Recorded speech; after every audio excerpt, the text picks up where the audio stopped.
1 in every 10 people I help will help me back in some way, shape, or form. 1 in every 100 people that I help will end up turning really into a financial relationship. And I find 1 in every 1,000 people that I help turns into a multi-million-dollar relationship. Welcome to Elevate Utah. I'm Court Brady, and we have John Rampton, and I'm stoked to have you on the podcast today.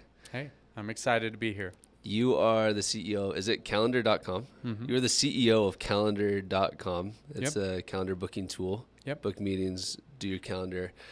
You've invested in dozens of companies, a couple of which have gone public. And in addition to that, you look to invest in specifically CPG companies over $2 million in EBITDA that you can plug into different retail stores, different online sales to help juice their sales and scale them quicker.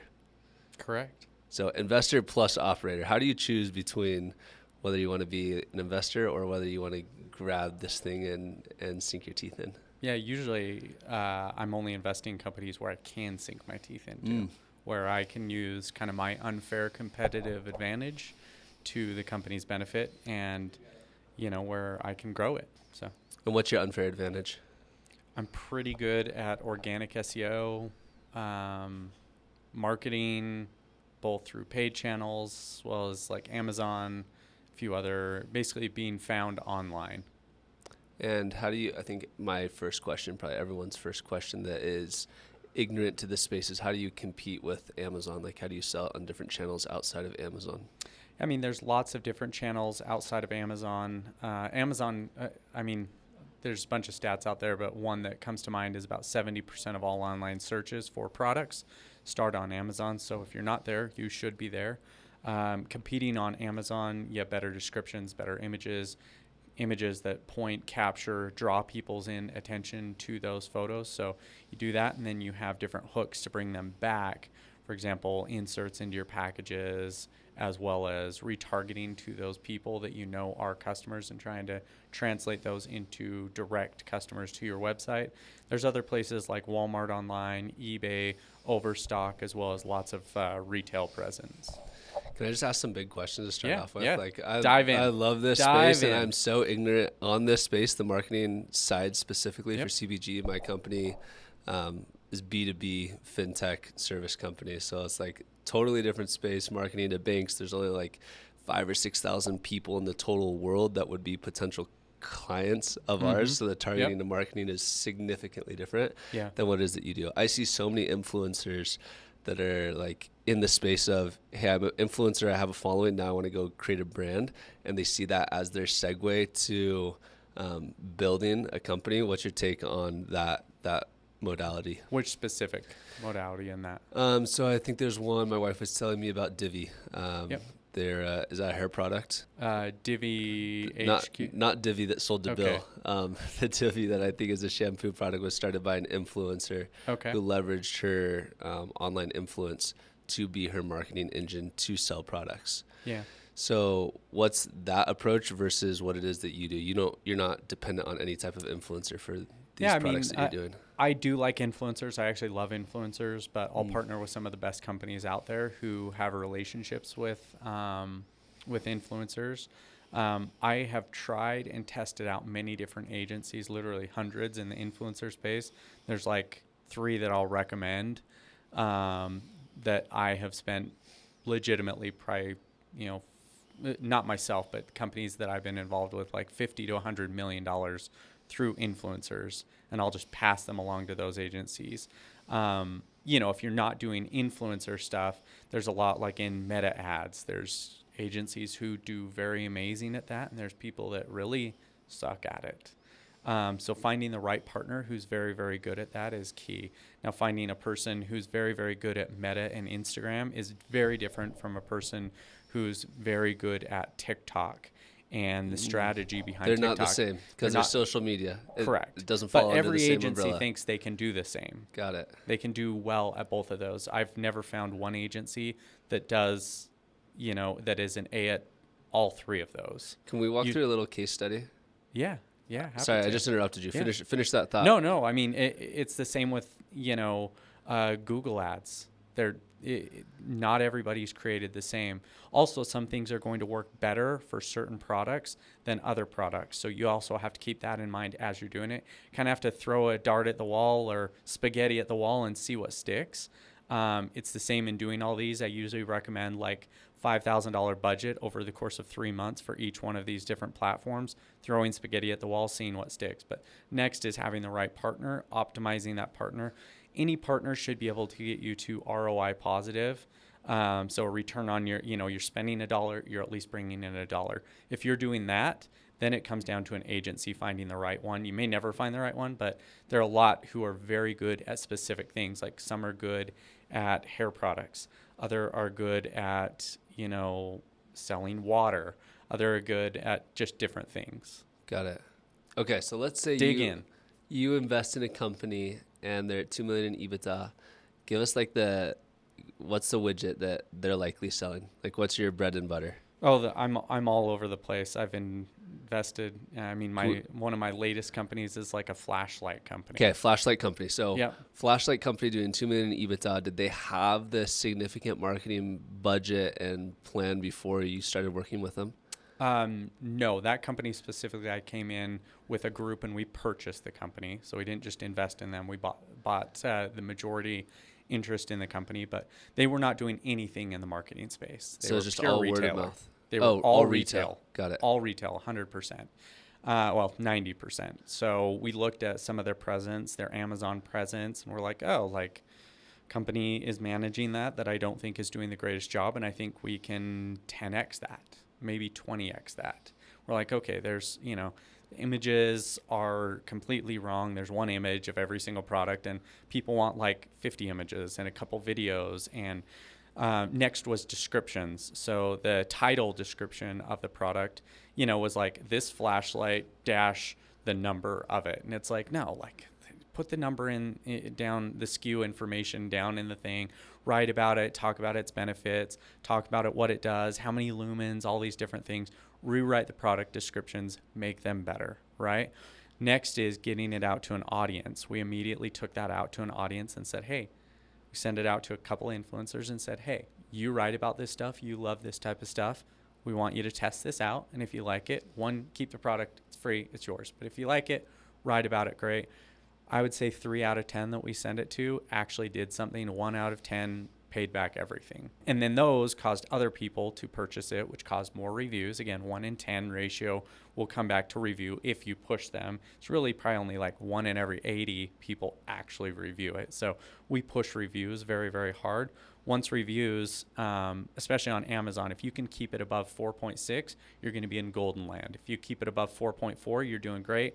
4.2, you start falling below their thresholds, and they'll start throttling like your ads and throttling where you are and how much you see. And if you fall below 4.0, you're kind of in no man's land, and you got to work very, very hard to get that up. Okay, so you immediately went off after Amazon. So we got to do Amazon was a big one. Do photos, descriptions. We have to fix this. You fixed it. Okay, now tell me about like your play on Instagram, Facebook, and TikTok. Yep. Next, we didn't even go after those. We went after the website.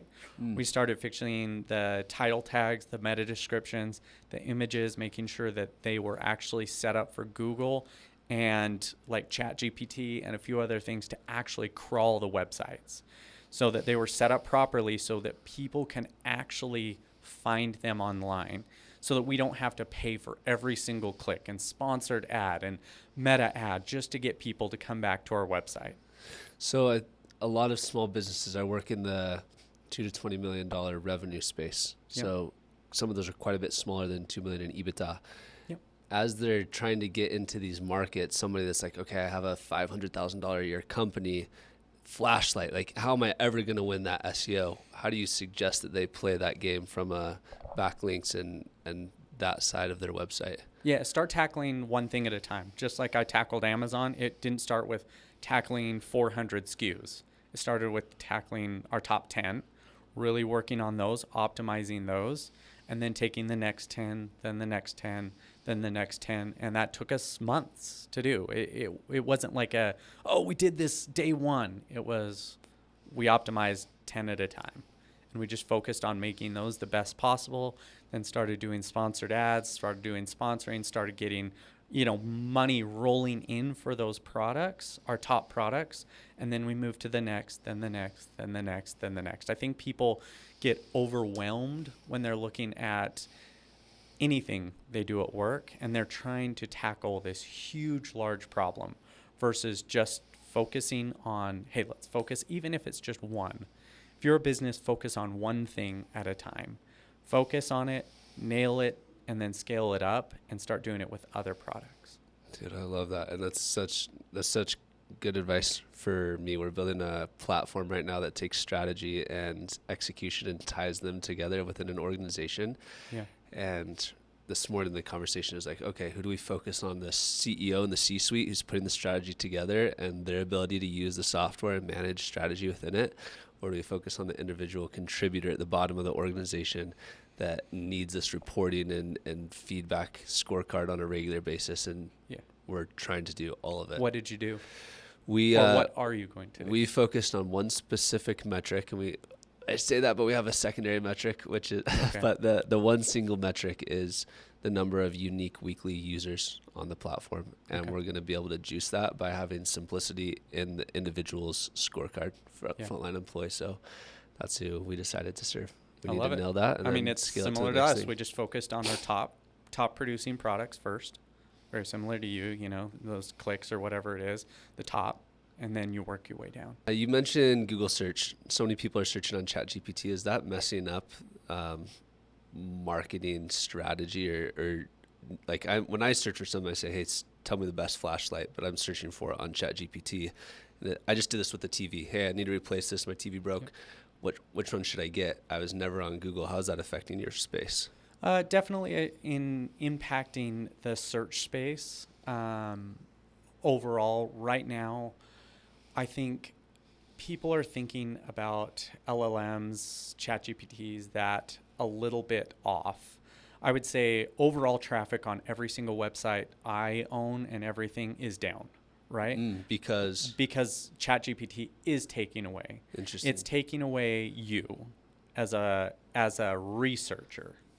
I wouldn't necessarily say it takes you away as a buyer. So I'm not going there to read the blogs. I'm going to ChatGPT to read. You're going to ChatGPT to read the blogs, to do that. That being said, where does ChatGPT take the information from? Google and websites. It takes it from not just Google. It takes it from the top 8 search results in Google. Interesting. And if you're looking at Perplexity and some of the other ones, it takes it from the top 18 to 22 results in Google. So if you're not ranking in the top 8 to 20 search results, you're not going to show up there. Interesting. So people can kind of rag on SEO or rag on different things in the marketing aspect, but if you're not showing up, you'll never show up in ChatGPT and things like that. Also, one additional thing is, who is going to ChatGPT? Would you say this is where you really need to know your product and who your buyer is? Because if your buyer is over 45 years old, the majority of them are not searching on ChatGPT, and your search results, you're going to be spending a lot of time, energy, money, and heartache optimizing for something that doesn't matter. So where does that fit into your marketing plan? So you said first Amazon, we're going to optimize the first couple, and then we're going to go look at the website, the SEO. When does ideal customer profile fit into this category and saying what's the demographic that we need to be targeting? Yeah, I think it should fit in the very beginning with you, knowing where people are. I do think if you own a product, a physical product, like in-store, water bottle or this, you should be on Amazon. I would put it on Amazon. Again, there's a lot of data out there that suggests, now there's skewed results, but 70% of all searches begin on Amazon. Before Google. Someone's not going to Google. If they want a CPG, they're going on CPG, Amazon. They're going on Amazon and looking at the top products on there. So if you're a product, you should be on there. Got it. That's my opinion. Got it. So now there are certain people who will argue that, hey, no, like have it on your own, never go on Amazon because then you're giving it up. Hey, I could argue this all day long. I had a business that did over $100 million on Amazon, and it got shut off. And in one day, we went from that to 35 days later, we were out of business because Amazon shut us off, and that accounted for 85% of our revenue. And Amazon shut us off because we fell below their 85% on-time shipping rate, right? You had $100 million company that got shut off and out of business in 35 days. Went to zero. Now, there was a lot of other factors. There was some fraud going on from a previous founder. There were a few other things going on there. I could go into nightmare stories about purchasing companies. That company we purchased, we found they cooked the books, but we were growing this thing astronomical, and then we ran out of inventory, but our system did not shut off selling.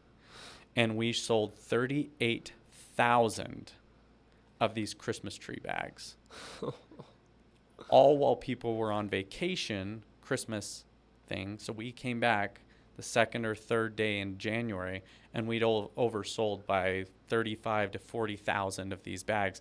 We had to cancel all those orders. When you cancel orders or you're not on time shipping rate, those 2-day on time shipping rate, we were FB and we were FBA, but then we ran out and we back up to FBO, fulfilled by ourselves. It took us under really quick, and they were like, well, you fell below our rates, and they're pretty much impossible to take care of, to get a hold of anybody over there. So we did everything to get turned back on, didn't happen. So, well, they did it for like 2 days, and then they didn't allow us to cancel those orders, and then we had to cancel them, and then they shut us off again. So they can be your worst enemy as well. But again, we did 40,000 orders of a $20 product in a couple days. How do you stomach that? Like, how do you look back on that and just move on? I mean, that was a really, really hard time. That ended in a huge lawsuit. It ended in me laying off 76 people in a room, and probably one of the worst days of my life, like laying off people who were like sacrificing everything to be there. We weren't paying them well. Everybody was like, hey, we're shooting for the moon. We're doing this, right? And we were robbing Peter to pay Paul. And I remember I gave every person at that company, I maxed out my own credit card, every credit card I had, and I gave every person an 11-day severance because that's all we could afford. I went to my landlord. I'm like, I will be out by the end of the month. You can keep my deposit, but I can't pay you another dollar. And I remember being in a moving van from Southern California, moving back. I'd been married 3 months, so my wife loved me at this point. This is where I found out she actually really did love me. Being CEO of a company that's doing $100+ million to $832,000 in credit card debt, without a job, without any revenue coming in, everybody chasing me for money. And I begged for money at a gas station because I didn't have enough money to fill up my moving truck, which barely had anything in it. But, these are stories that it's like, man, like Amazon can make or break you. It broke me. Do I still love them today? Do I still have a lot of revenue that comes from Amazon? Do I still focus on it? Yes. Did I learn from that? Absolutely. We focused on Amazon, and the majority of our business was on there. So if you have 100% of your revenue or 85 or 90% of your revenue, just know that you're building your house on somebody else's land. So, and you don't want to do that. You want to make sure, hey, it's a starting point. You have to do it. But start pushing people back to your own site. I want to get back to the marketing stuff and talk about that in a second, after you've optimized the website. But I got married. How old were you? Married 3 months. I was 29. Okay, 29. Married 3 months. This is a company you bought. It's a Christmas bag company. Correct. We owned Organize.com. Organize.com. Yep. So you love these URLs that are just counter.com. URLs. Yep. Okay, amazing.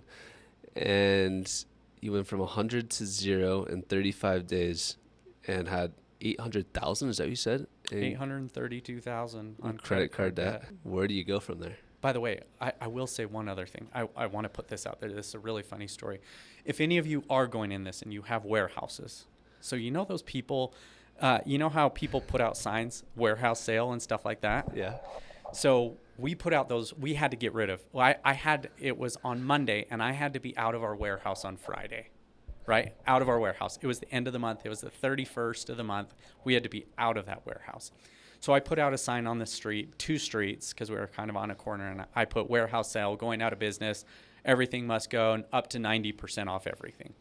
And I had that, and I was doing like, for Monday and Tuesday, we did like $3,000 a day in sales, right? So theoretically, we were doing like way more online, like astronomically more online than we were. So then my wife is like, oh, why don't I just like, you know, those Pizza Hut people and like Domino's Pizza or the Little Caesars, how they sit out there and spin the sign? Oh, that was my high school job. Yeah, exactly. That was me, 14-year-old. So we had my wife and the president of our company. I laid everybody off. It was one warehouse person and my wife, me, and our president in there. Nobody else. Everybody else had been laid off. This was last week. I couldn't afford to pay anybody. So my wife goes out there and starts twirling the sign. Guess how much we did in revenue our first day? More than 3,000. More than 3,000. It was a little over $30,000. Guess how much we did our second day? How much? We did over $200,000 in sales in one day. And then our last day, we did about $300,000 in sale. And they were out there twirling signs for 12 hours. Was that enough to pay off the credit card debt? No, this was before the credit. This was just paying people. I tried to pay every vendor I could back. I was refusing shipments. I was like, I'm going to get as much revenue as I can and pay as many people back as humanly possible. And just one, so they don't go after me as much. So I can say I gave a really good effort on this. But 2, so I can some of it was paying employees. Some of it was paying this bill, that bill. I mean, I ended up it's horrible, but I stiffed FedEx. I mean, I think we stiffed them like $600,000 or $700,000. We stiffed UPS. Now they have these built into their models and stuff, but I paid as much as I humanly could down on every single bill possible. So, but I could have walked away with like a lot of, actually not a lot, because after paying employees and doing all these other things, like wouldn't have been anything. But if you're going out of business and truly going out of business, flipping a sign out on the street freaking works. And if you have 2 beautiful women doing it, it's even better. Even better. Sorry, back to your question. Okay, so after your beautiful wives are sign flipping, I'm from Utah, so let's not get it. We won't trick people. Your beautiful wife, your president's beautiful wife, out flipping signs, and then you're in all this debt. Like, how do you recover from? How old are you now? I was 29. I mean, this was 3 months after I got married. How old are you now? I'm 41. 41. Okay, yeah. So 12 years ago. 12 years ago, yeah. And how do you get back on the horse after that? And what did you do? Ooh, after that, I basically just went and I kind of went to my network and I said, hey guys, this sucks. Went out of business, but I'm here. I'm here to consult. I'm here to help you guys and really, really grow whatever you're growing. And I'll kind of take whatever. But like, I know my worth. I know what I can do. I know what I can build. And in 14 months, I specifically remember the 14 months, I'd paid off 100% of my credit card debt, and I was about 150 G's up. Wow. So in 14 months. So I wish I would have taken a metric at 12, but I wasn't.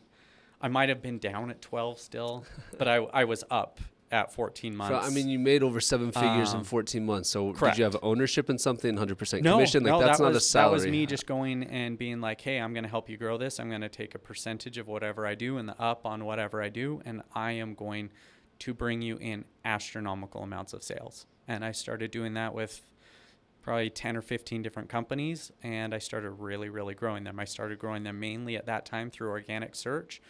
Amazon, because I was really good at Amazon. I'm really good. I can rank for any keyword out there. And we started really, really growing. That's when I helped start. I helped the founding team of Chime. Like I wasn't an employee ever there, but I was number 9 there. So, and I helped them, and I helped them rank for me, and then I started hiring people and training them and doing that, but we got them ranked for debit card, and that one term drove them over 1.6 million signups, getting them ranked for that term. I have a lot of other companies where we've gotten them ranked for very, very difficult terms to go after, just through backlinking, through SEO, through real hard work. Anybody who's like, oh, I can get you ranked for this and blah, blah, blah. Chime Bank took 36 months to rank for the term debit card. And that was a very, very hard one. It's really fun looking now because they just barely went public a couple months ago, and I've been involved with them and helped them since the very, very beginning. But we got them ranked for that, but it took them 36 months. I think people think SEO or marketing or this is overnight success. No, they were focused. They had a vision. They knew what they were doing. I knew what I was doing. And if you have a team that has a vision where you're going and you can start seeing where it's going, you're going to get there. There's some power in that. There's some huge power in that. And the lack of that is a lack of power. Correct. It's failure. It's failure. Yeah, where there is no vision, the people perish. Correct. Tell me, when did you, after that mess, when you're 29, when was the next time that you invested your own money into a company? Oh, I mean, probably even during that year, I was investing my own money into the companies that company. you were working with. So you were right back up. Yeah, I was right back up. I didn't let it stop me. I didn't let it hurt me. Actually, I did let it hurt me. But I learned from that hurt. I learned to harness that hurt into really where I wanted to be. I learned at that point never to, my wife and me actually until 1 year ago, never had a joint bank account. She would not allow me to have a joint bank account.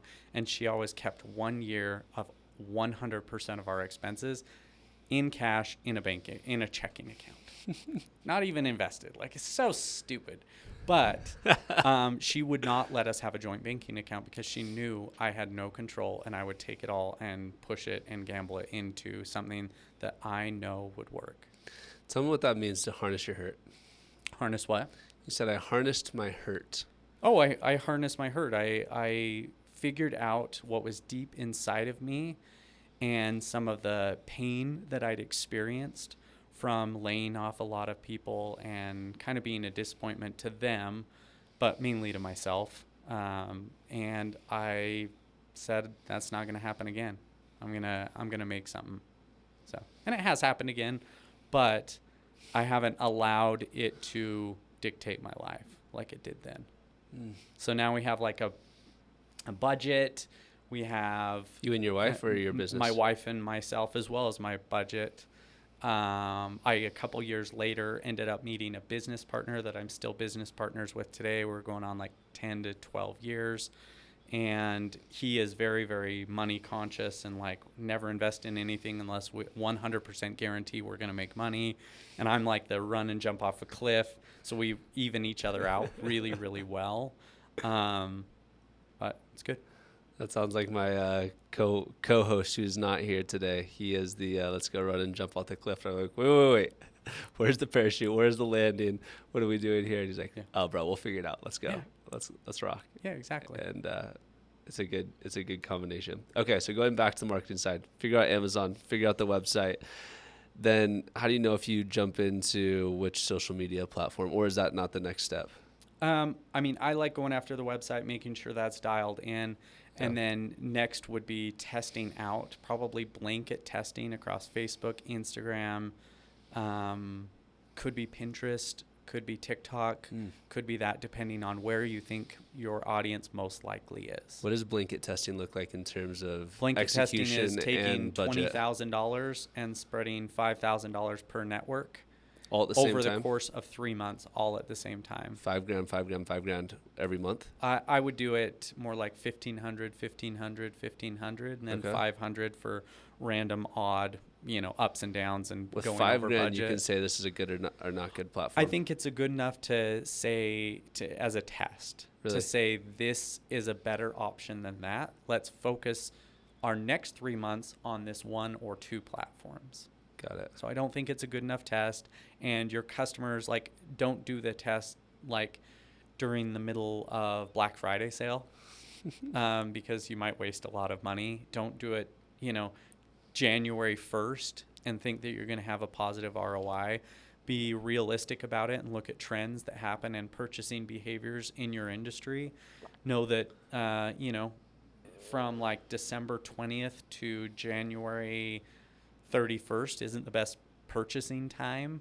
People have spent all their money by really December 10th, and there's some stragglers in there that are putting things on credit card, but majority of purchasing behavior happens between about October 15th and December 15th.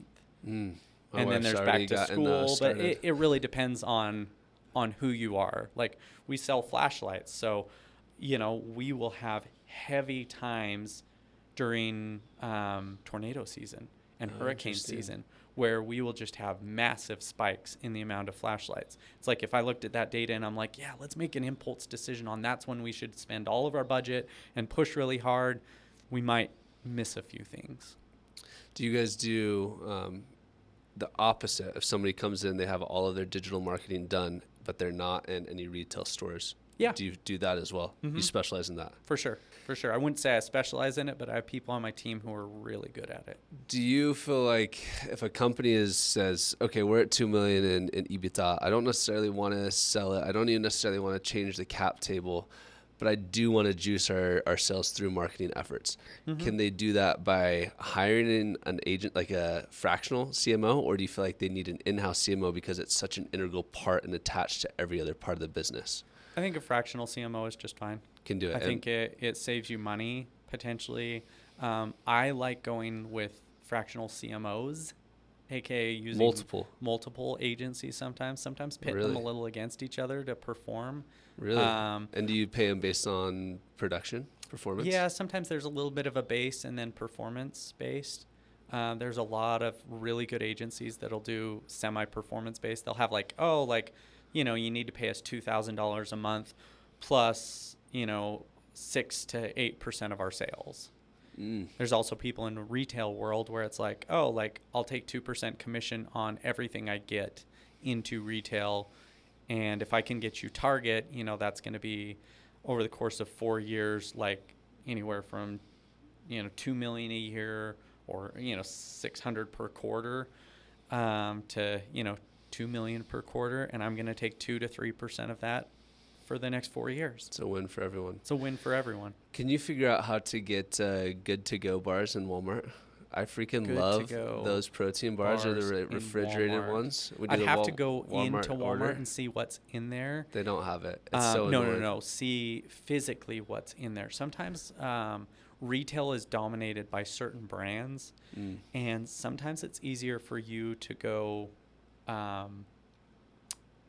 buy a company that's already in there and then introduce your brand in place of that brand. Oh, interesting. Versus going after it. Sometimes it's way cheaper to do that than it is to actually get it in there. So if you're looking to expand retail presence, sometimes you want to even look at where you're at and try and buy something right next to you and expand that way. Oh, that's fascinating. Or go into a major retailer and purchase somebody in there that's already doing okay. You might have to overpay, you might have to do this, but you know what you can get in there, you know what you have. That's sometimes a better way to get in. I have no horse in the race with good-to-go bars other than I love them, and we can't get them on our Walmart delivery. We order our groceries. Yeah. So it would be really helpful if you could figure out how to do that for us. I'm sure I could figure it out. Our fee we could work out some sort of a fee on this one. No, really it boils down to who's in there, how long they've been in good standing with them, and a lot on margins. Good to go might be, where are they right now? Which retailers? I don't know. I just know they're at this gas station right here because I just got one. It's unreal. Are they more I think they're at Costco. Target they're Costco. and Costco brand, or are they more a Walmart brand? Because sometimes you can't be in both. Costco. So sometimes those retailers are a little not friendly with each other, and if you're in one, they don't really want you in the other. That being said, there's brands that defy that every single day. There's some exceptions. Yeah. Dude, when I texted you for this podcast, I said, what are you passionate about? And you said, I wrote a LinkedIn post a little bit ago that if I help one person, or if I help, I think it was 10 people, one person will pay me back for all the 10 that you help. Or just pay me back in some way, shape, or form. And if you help 100 people, it'll be a financial relationship with at least one. And if you help 1,000 people, you'll have a multi-million-dollar relationship at some point with one of those 1,000 people. Yep. Where did this come from? It's purely a numbers game. I mean, I find it very true in my life. 1 in every 10 people I help will help me back in some way, shape, or form. The other 9 will just do nothing. They'll forget about you, won't do anything. 1 in 10 will help you back in some way, shape, or form. 1 in every 100 people that I help will end up turning really into a financial relationship. Now, it might not be that day, that week, or that month, but they will turn into a financial relationship where there is a money exchange in positive for one or the other. Might be me paying them or might be them paying me. And I find 1 in every 1,000 people that I help turns into a multi-million-dollar relationship. That's so proven, it's just a numbers game. True for you. Proven true. Yeah, over and over and over again. Like not once, not twice, probably 10 to 20 times. So you've helped thousands and thousands of people. Thousands of people. I have a goal to help 3 people every single day. That's $1 million up every single year. What does that look like, helping 3 people a day? Means coming on a podcast like this. That's one of my 3. What are your other 2? My other 2 were, I had somebody come into my office today that just wanted to use our office, and we sat and chatted for 20 minutes. I had another person come in, and I ordered lunch, and I brought everybody in our office, and we sat and talked with that person, talked about a problem that he's looking to solve. And I had another person randomly show up to the office, and I sat and gave him 15 minutes of advice. I did 1 other phone call, so it's more like 6 today. Might not get some in the weekends. But it's just random acts of kindness and helping people without wanting one thing in return. It's not like I'm like, oh, I'm going to make $1 million off you. It just naturally happens. So 1,000 people a year that you're helping 1,000 people a year turns into money. Now, again, it might not be that minute or that week or even that year, but I've found some people randomly that I've helped out like years ago. Like, for example, talking about Walmart. A person that I randomly helped out years ago ended up starting a company. He sold it to Walmart, Walmart Labs. He became Walmart Labs. He did that. Then he became president of Walmart Home. And this is all from somebody that I helped out years ago. And then we used to go to a movie night once a month and just became really, really good friends over the course of me just helping that person out with a random problem that they had. I wrote an article about him. So I was like, oh, you're working on something cool. Let me help you out. I wrote an article on them, and it caused us to be really good friends. That person, they're now actually, they left there, and they're CEO of, I believe, MoneyGram. But, you know, a nice publicly traded company and stuff like that. That's just some random person that I helped out. I have another person that I went to a conference, and I saw this person, and they were not doing anything. Like, they weren't talking with anybody. They're very introverted. So I went and talked with them. I ended up having like a 2.5-hour conversation with them about life, about, I believe it was a spouse or a partner. And a year and a half later, we'd kind of maintained a relationship. A year and a half later, he said, hey, I just barely bought this company. Can you help me out with it? And he said, you know, I'm not sure. And he's like, you know, what would something like this? And I'm like, oh, I charge a lot for that. And he said, what's a lot? I'm like, oh, like, I'd have my team do it, but we charge 25 to 30 grand. He said, send me over contract. He signed a year contract at 25 grand a month. Just like that was a purely a 6-figure, and probably will turn into a 7-figure just from me helping somebody out and being a friend. So I think I have like countless of these relationships that I've done over the years. But again, that one was 2.5 years later. The other one was, we're talking 15 years later, turned into a really big financial relationship. It wasn't that day. So don't expect it to be like that day or that month. Like, don't expect anything. Give of yourself, give of who you are. Try and be a good human and a good person and really help people out. And I will say, for all those watching, like, if you don't think you have something to give, you do. Even if it's just sitting there giving to somebody a little bit of your time, listening to what a crappy day they had, that's you giving, and that will come back. Dude, what a fun way to live your life. It's fun. Such it really a is. fun And way to live I your enjoy life. it. I love it, and I live it. Like, I love it. It's made me a better person. It's made me a better husband, a better father, a better friend, son, brother, like everything. And it's caused me to have some amazing freaking relationships. Like, I have some amazing relationships. And I have some, like, not saying, like, that's important, but I have some really rich friends, which is a lot of fun. I have some really poor friends, too. Like, you know, I have a friend right now who's in rehab. He's really struggling. He's struggling with life. He's tried to kill himself twice. And he literally, I have like probably 5 text messages through over the past 2 years that's like, dude, I was going to kill myself, but I thought of you and you texted me immediately back. And I'm like, all right, well, there's 5. Like, come on, like, let's not do it. Like, keep going, man. He always messes with me because he's like, you're the only friend who is like, well, why don't you do it? And I'm like, because I joke around with him. I'm like, he's like, everybody's like, you'll be fine. You'll be all right. And I'm always like, well, why don't you do it? And he's like, it flips my brain. And I'm always like, you're right. Why don't I do this? And he said, it makes me actually think, why am I not doing it? That one, I will probably never make anything off that relationship.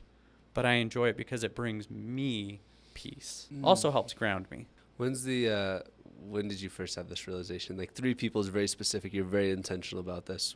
This was from a young kid age. This was, I know if I talk to this many people, I'll get this. Like teenager. It's a numbers game. Yeah, it's a teenager. No, probably even like, I remember I had a little candy stand when I was a kid.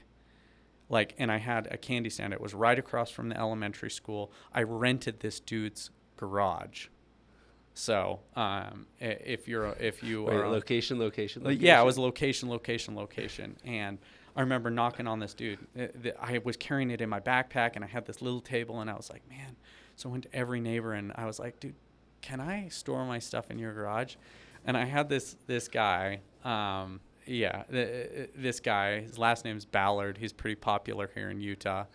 Elder Ballard was not at the time, but he was like, yeah. You can rent my garage. And I was like, no, like, can I use your garage? And he said, no, you can rent my garage. And he made me sign a contract and pay him $3 a month. Dude, what a baller. He was like a big mogul in the business space, right? I guess so. Like at the time, I think he owned wasn't. A bunch of car dealerships or something. Yeah. At the time, he was getting more started. This was 35 years ago. But he was like this, and he literally drew up a contract and made me sign it that I'd pay him $3 a month to rent his garage. Made me sign he signed it for the school year, so I think it was like 6-month agreement. And he gave me his garage code, and I paid him $3 every single month. And I actually had a candy stand, and then I ended up opening up a second locations as a candy stand and paying your friends to do it. They ate all my profits. I never made anything. But I ended up selling that. That was my first business I ever had. I ended up selling that candy stand for, I think it was like $200 or $300. Like, I sold it to one of the other neighbors, their kids. They wanted to teach their kid, how to make money and how to do this. And I had no clue how much money it was making, but it was doing okay. But I learned the more people I talk with, and if I'm just like, hey, how's it going? How was your day? Like, as that, they'd be like, oh, and they'd, 1 out of every 10 people would come over and be like, it was okay. It was this. And probably actually more like 1 out of every 10 would come over and buy something. And I think that's where I got my money drive from. But 2, like, I would talk with anybody, and it truly is a numbers game for me. And that's horrible to think like, oh yeah, this is a numbers game and I'm going to make money if I do this, blah, blah, blah, blah, blah. But it is a numbers game. It's just like a sales. If you're in sales, the more people you talk to, the more people you call, the more sales you will get. Even if you suck, the more people you talk to, the more sales you will get. To numbers game, focus, we talked about earlier, and helping others. What good takeaways and good reminders for me. Thanks. I love it. I can literally stay here for hours to talk to you. I'm not going to do that for you because thank you for helping me out. Thanks for being on the podcast. Like, I don't know how we haven't met before because I freaking love talking to you. Crazy. Our offices are like 3 minutes from We're so close each together. other. Yeah. And we have like kids similar ages. Yes. You're close to where do you live? I live in Draper. Yeah, we both live in Draper, so we need to get together. But I have one more question for you, unless there's anything that you wish I would have asked or... Nope. No. Okay. If you were sitting across, I think this is the most important question. I heard this is the most important question to ask yourself on a regular basis, and I've attempted to do it for myself. If you're sitting across from yourself 3 years in the future, so I'm you at 44 years old. Yep. What do you think I'm most likely to tell you to your current self? Most likely to tell me... As far as advice or... Advice. Keep working on yourself every single day because that's the key to success. Can you elaborate on that a little bit? Just work inside and out on who you are, who you want to be, and the type of person you want to become. And it's not a I've arrived event. You will never arrive. I think just keep getting better and better and better. Over the past, like, probably a couple, like 4 years, I realized I'm really good at business. I'm really good at sales. I'm really good at pushing. I'm really good at this, but I never really took care of myself mentally, physically, or emotionally, or spiritually. I never took care of myself in those 4 aspects. And I will find that, one, when I lost a bunch of weight, people started respecting me more, and the amount of money I made started, like, it was all 4, but like I started taking care of myself physically. I actually met, I'll tell everybody this story. You guys will love this story. Do you have another minute? We got all the time in the world. All right, I'm perfect, obsessed. Perfect. So I went to this mastermind thing, and one of the things, it's called Mastermind Talks. It was in, I think, Cabo. It was great. It was awesome. You get to choose an activity, and one of the activities was massage. I love getting a massage, but I was really, really late to booking. And so I booked the massage, and then they called me up, and they're like, hey, we only have Helga left to give you a massage. Yeah. Helga she was there. Shaved for days. She's a little stinky. You know what? It doesn't matter, right? I'll hold my breath. No, they're like, we only have a couples massage left. And they were like, you have to be in the room with somebody else. Just so happens to be another dude. And I'm like, I don't care. Sure. So I go in the locker room, and I'm getting ready, and I'm just in a little towel, and this other guy's in there, and he's one of those guys with the little dots. And he's like, I'm really looking forward to a massage. And he's like, I like meeting people. And he said, today I got gifted the experience to meet somebody in a couples massage. And I was like, oh no, this is with me. I'm with Miyagi. His name's Dan DePani. And so we talked. We had an hour and a half couples massage, me and him, which was really just a blast. So we sat and talked while we were getting massaged for an hour and a half. So he's like, hey, where do you want to be in life? And at the time, I was like 235 pounds. To give you reference, I'm 165 right now. So, I'm down a couple. But I'm like, I want to have a 6-pack. And he said, okay, let's get you there. I'm like, sweet, bro. Like, you're in good health. You look, 1, like you're ripped. 2, like you're spiritually ripped. So let's get there. Yeah. And he said, okay, can you work with me for a couple years? And I said, yeah, sure. I'm the yo-yo dieter. Like, I go up and down by 30 pounds like nobody's business. I've done it for 10 years. I'll go down 30 pounds, then just gain it back, 3 months later. And I would say just as my external person was, my internal person matched. I yo-yo spiritually, I yo-yo mentally, and physically. So he's like, okay, year 1, he said, I want you, every decision you make for the next 12 months, I want you to choose yourself. He said, every decision you make, you choose yourself. And I was thinking, like, all right, he's going to have me hitting weights. He's going to have me doing this. And he said, no, the next 12 months, every decision you make is for yourself. And I'm like, what do you mean? He's like, so when you want to go to dinner with your family, instead of saying, hey, where would you like to go? Say, do you want to go to this restaurant, or this restaurant? You have made the decision, and you're just giving them where they want to go. And he said, it's not always perfect. It's not always going to work. But he said, you've made the decision, and you know where they kind of want to go, but choose where you want to go, where your family will want to go. On a family vacation, instead of saying, where do you guys want to go on a family vacation? I was like, do you guys want to go to Paris? Do you guys want to go to Amsterdam? Or do you want to go to China? And all of them were like, oh man, those are great choices. Let's go to here. So we ended up going to Paris for a month as a family, a little over a month. But I made the decision. Date night, it was, hey babe, do you want to go here or here? Every decision I made for 365 days, but it was me. Now, it wasn't perfect. There were circumstances, but I learned really how to choose myself. So a year later, we meet up again, just me and him. This time, wasn't at a conference. We do another couples massage. This is now our thing, right? So I meet up for a couples massage, and he's like, okay, you ready for year 2? I'm like, yeah, let's do this. He said, okay, year 2 is I want you to, 1, keep choosing yourself, but 2, I want you to go to the gym every single day. every day, 365 days, Monday through Monday, you go to the gym. He's like, I don't care if you work out at all. You will go there for 365 days and find something that you like doing at the gym. I was like, all right, I can do that. I don't have to work out. So I'm in Draper, Utah. I went to Treehouse Athletic Club. I went every day for 365 days, except when they were closed, and then I did other things. But I found I really loved the sauna or hot tub. I loved one of those things. So I learned to reward myself. One, I was choosing myself by going there. Two, I was choosing myself again by doing something that I loved doing at the gym. So we met up a year later, this time in Costa Rica. We did another couples massage. And I was going to say couples retreat, but that sounds weird. Couples massage. And he said, all right, you ready to keep going? He said, for the next 365 days, I want you to keep going to the gym.